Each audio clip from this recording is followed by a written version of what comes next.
Internet! Welcome to another episode of... Well, the show doesn't really have a name. I guess it's still kind of the residual hangover of FAQ Friday, but it's not really you asking me questions.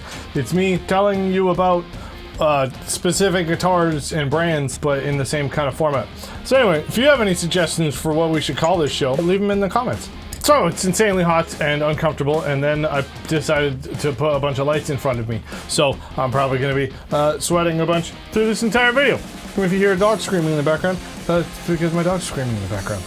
Get over it, internet. I'm at home. Whatever. So it's been a wonderful day of smog and coughing, which is terrifying when every time that you cough, you're like, oh, got it. I have the corona. I've got it. That's it. This is it for me. My lungs are now going to be popcorn and made of a plastic bag for the rest of my life. So now the mask is double useful. It's filtering out all the smog and smoke that's been drifting up north and probably the rest of the western side of both countries, and also letting everyone around you know that you respect them and care about their well-being and their loved ones and family. So today, we're going to be talking about the illustrious, the affordable, the way too good for the amount of money that you pay for it, Harley Benton today.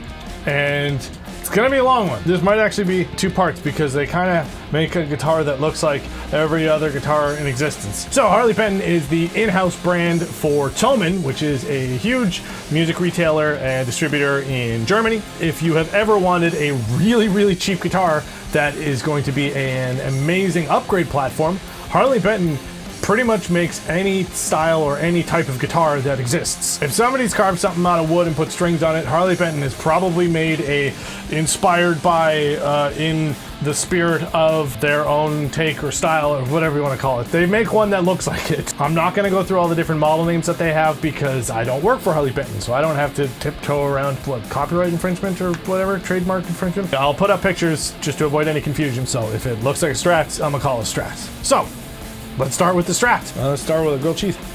This grilled cheese ASMR brought to you by an Octava or Octavia or Octava MK319. Yeah, anyway, it's a Russian condenser microphone in the style of, I don't know, probably a U47 or something, because everyone's trying to ripping that off. Actually, I think this one's closer to a Telefunken. Whatever, it doesn't sound like any of them. Sounds really good though, and they're pretty cheap.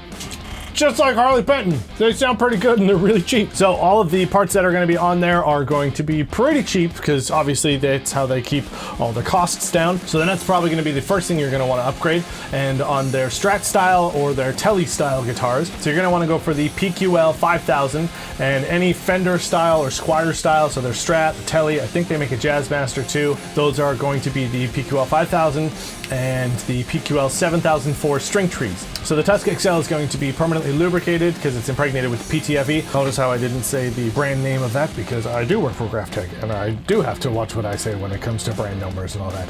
Anyway, so it's impregnated with Teflon. Damn it.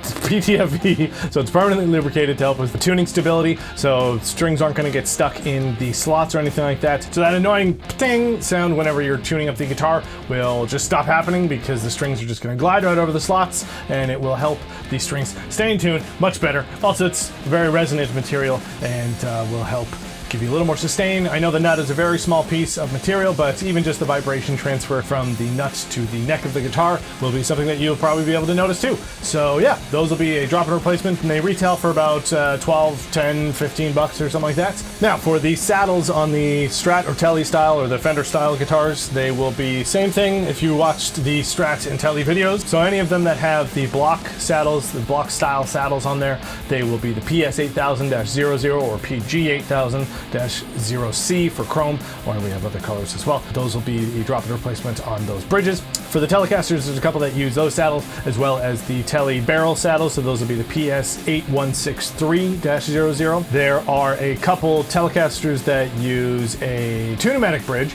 and unlike Fender and Squier, these will use standard sizings. So any of the PS8863 bridges will be a drop-in replacement on the Telecasters or Fender-style guitars that they make that use a two-pneumatic bridge. And for the tailpiece, it'll be the PS8893-metric MC? Yeah. So all the bridges and stuff, they will all be metric. I'm just going to say that now.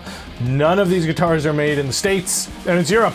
They're German. They're efficient. Why would they use a unit of measurement that is incredibly inefficient?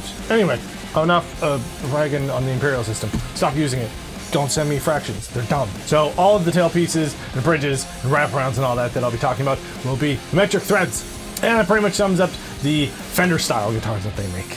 So now on to Gibson/Epiphone ones. So for all of the Gibson style or Epiphone style, so the Les Paul, SG, Flying V, Explorer, and Les Paul Juniors. I think actually they call them Juniors. So for the bridges, if you want to stop breaking strings, upgrade the stock pot metal bridge to a bridge that'll be very resonant and harmonically rich and probably a better color, then you'll want to go for the PS8863- whatever color you're wanting. They're permanently lubricated, so you can just say that to people and watch them snicker. It'll be much more resonant and has magnetic locking system, so when you're stringing up the guitar, it's not going to fall off and damage the finish or, fall on your dog. I already made that joke a few weeks ago. I'm sorry. And for the tailpiece, it'll be a PS8893- whatever color you're wanting.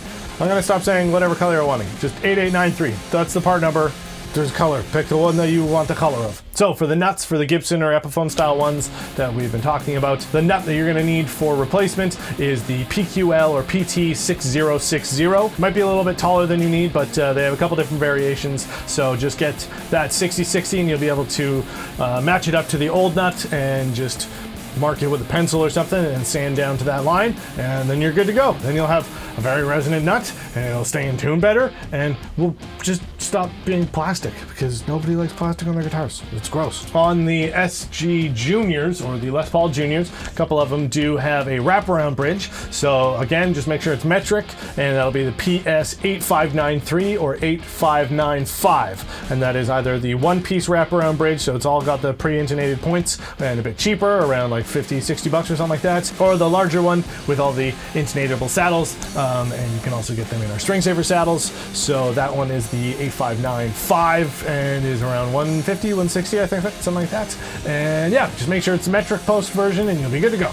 Hey, I forgot tuners on the Fender stuff. They're all going to be either the same 2-pin mount that we're using or a 45-degree offset screw like this. That'll come in the box for free in the brushed aluminum material, so you won't have to buy anything separately when you buy the tuners. Those will be the PRL-8721, and they come in a bunch of different finishes. And the thing with our tuners is they have a different gear ratio in each string, so every string reacts the exact same to any tuning adjustment, so be a half turn, half tone on every string, so it's very accurate, and it just takes all the thinking that you didn't know that you're doing, which you are when you tune. So you're not having to sneak up on the E string, or the G string's not super sensitive, and then you can actually get the lower strings in tune, which is great. But yeah, they're the best tuners in the world. Put them on your guitar that you're hot rodding, because that'll be awesome. So there are a few Fender style ones that use a Wilkinson style bridge, or is it actually licensed? I don't think it is. So if you do have one of the guitars that have one of those bridges that look like this, you can tell by the rounded saddles, then we do actually make replacement saddles for Wilkinsons. Those are the PS8200, and they'll be drop and replace on Wilkinson style bridges.